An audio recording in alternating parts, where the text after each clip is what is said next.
train de faire un diagnostic des dégâts de la petite chute de ce matin. Et préparer à nettoyer pour qu'on puisse faire réparer au mastic là tous les petits pets, enlever tous les petits morceaux qui s'écaillent, faire un truc propre pour pouvoir envoyer de la réparation ensuite, quoi. On aimerait bien que rien ne nous empêche de rouler autre que la météo, quoi. Que tout ce qui est de notre ressort, on le contrôle et ça ne nous empêche pas de rouler.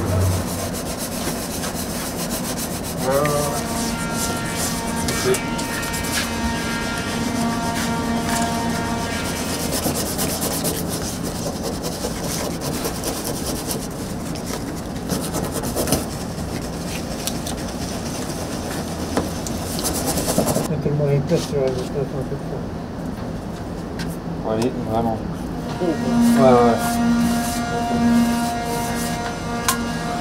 Ouais, je préfère fignoler le serrage de la roue avant moi-même, parce que s'il y a une connerie, je préfère que ce soit moi qui la fasse. Ouais, mais si on fait pas de conneries, on n'apprendra jamais. C'est vrai.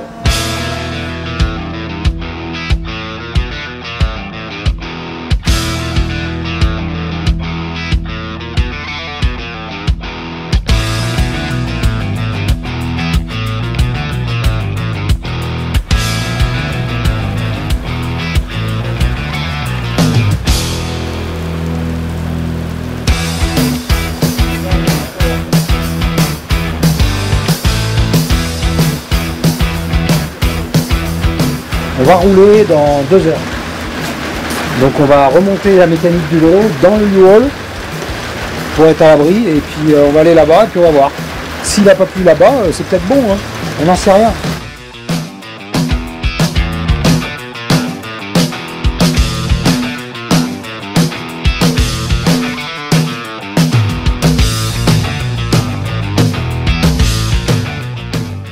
En fait, François il fait un échauffement qui dure 2h30.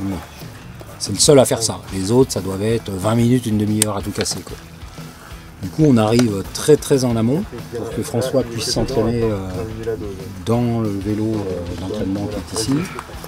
Donc c'est un échauffement fractionné, c'est-à-dire il fait un effort, une récup, un effort, une récup, etc. pendant 2h30 pour être prêt à l'instant T, au départ de son run, à donner toute sa puissance d'athlète. Voilà. Et du coup, comme c'est très long, eh bien, on en profite pour faire des préparatifs sur le vélo avant le départ de l'hôtel, enfin, avant le départ de François, donc sur le lieu du départ, de la course. Voilà. François Pervis, c'est un athlète d'une puissance jamais vue à Battle Mountain. Il a fait un premier run de course à une vitesse jamais vue à Battle Mountain pour un premier run de course. Pareil pour ses qualifs. Donc là, on est dans le domaine du jamais vu. Et peut-être que ce qu'on va voir, c'est un nouveau pilote battre le record du monde lors de sa première participation. Et ça, c'est aussi du jamais vu. On espère qu'on va voir ça.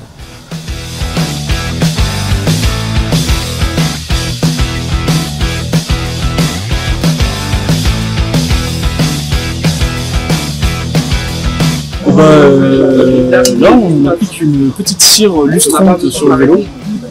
On a Jean-Pierre Marquia qui travaille chez Maï qui nous a fait un mail dans la journée là pour nous expliquer qu'il y a pas mal d'essais en soufflerie qui ont été faits et visiblement ça a amélioré pas mal la chose. Ça boucherait un peu les microporosités de la peinture. Alors du coup on essaie ça, on l'applique sur tout le vélo, on va bien le lustrer. Ça a l'air beaucoup plus glissant et on pense que François peut gagner un peu de temps en ayant moins de frottement à l'air grâce à ça. En fait, on a remarqué que le revêtement était meilleur sur la voie de gauche de la route que sur la voie de droite. Et donc on a suggéré aux organisateurs que ce serait mieux de rouler sur la voie de gauche. Donc c'est ce qu'on va faire. A priori les autres teams ils font comme ça, donc on va faire pareil. Et en fait la voie de gauche est meilleure du départ jusqu'à 2 miles avant le finish. Et après c'est l'inverse. Donc François va rouler sur la voie de gauche et quand il verra le signe 2 miles restant, il va passer à droite.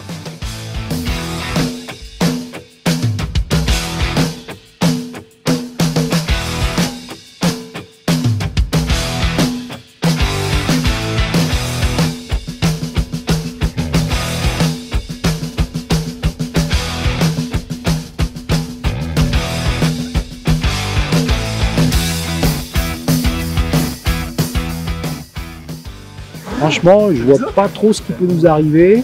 Pas de tempête tropicale en vue. Ça se tire avec le soir. On va avoir des très très bonnes conditions. Alors peut-être qu'on aurait dû jouer des runs plus tôt pour avoir un peu plus chaud. Mais on s'est dit, bon, s'il y a du vent, il tombe plutôt en fin de journée. Donc on s'est mis à la dernière série. Le soleil est encore là, donc l'air se refroidit pas trop. Ça peut être bon. C'est pas des conditions de record, mais pour François, ça va être des bonnes conditions de prise d'expérience.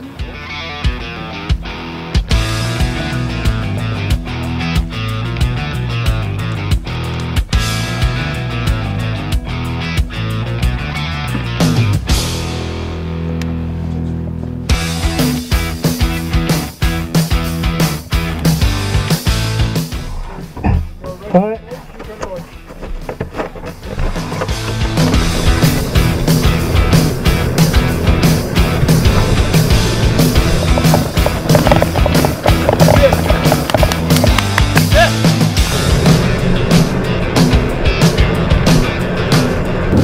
Là, il devrait être à peu près à 92. 105. Il va passer à droite. Voilà. Toi, tu passes à gauche. 2 miles, il devrait être à 128.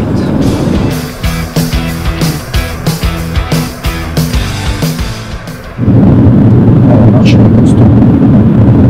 J'ai l'impression qu'il a coupé.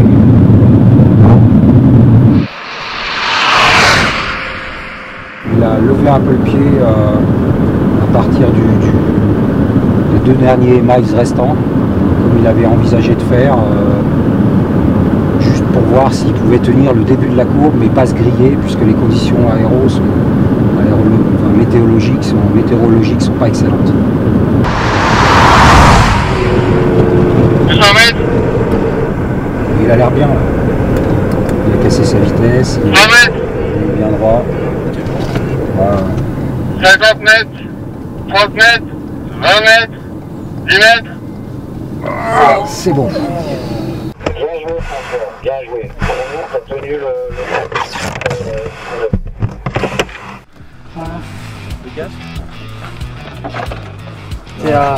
J'étais à 110 encore, comme au premier run.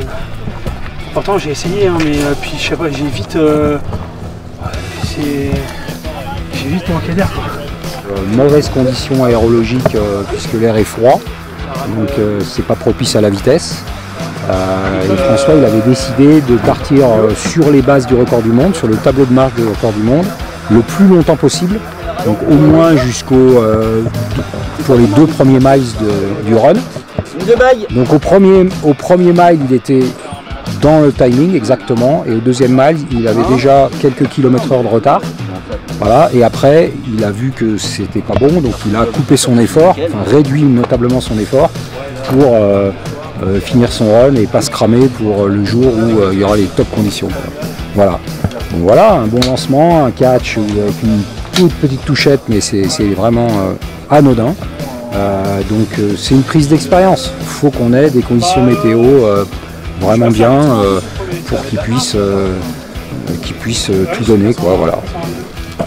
Il arrivait un peu vite, du coup ça nous a surpris, on a dû reculer un peu en urgence, et catch un petit peu raté, ça a frotté un petit peu en dessous, donc on aura du mastic à faire. Oui, je suis un peu le héros de la soirée, on peut le dire, hein. Ils peuvent tous me remercier. Oh les chevilles. Non, c'est un peu grâce à moi que le vélo est en bon état, quoi. En toute humilité, bien sûr. Mon collègue est vraiment humble dans son acte. Non, parce que lui il a stoppé. Si. Arrête de me remercier.